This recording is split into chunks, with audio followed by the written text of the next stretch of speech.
Hello বন্ধুরা, single click চ্যানেলে তোমাদের সবাইকে স্বাগত জানাই। আজকে না সকাল সকাল চলে এসেছি ছাদে। আর ছাদে এসে এত ভালো লাগছে, কি বলবো আর তোমাদের। ভীষণই ভালো লাগছে, আকাশটা পরিষ্কার, দারুণ লাগছে। উঠেছিও আজকে অনেক সকাল সকাল। তো যেটা বলা আর কি, কিছুদিন আগে আমি একটা ভিডিও পোস্ট করেছিলাম, যেটা তুমি পিতৃপক্ষের কথা বলেছিলাম, যে কবে থেকে কবে পিতৃপক্ষ চলছে, পিতৃপক্ষে কি করা উচিত এটা সেটা নিয়ে আর কি। তো আমরা সবাই জানি 7 তারিখ থেকে পিতৃপক্ষ শুরু হয়ে গেছে, যেটা চলবে মহালয়া পর্যন্ত। তো সেদিন আলোচনা করেছিলাম যে কি কি করা উচিত।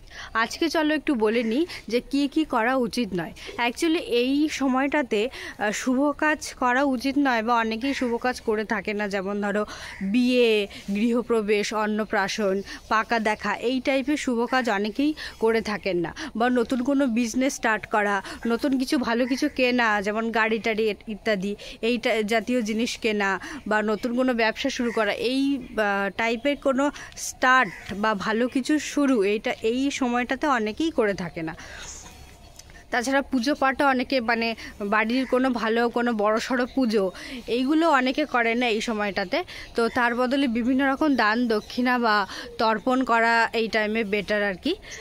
মহালয়া পর্যন্ত চলবে পিতৃপক্ষ। অনেকেই এগুলো মেনটেন করে চলে।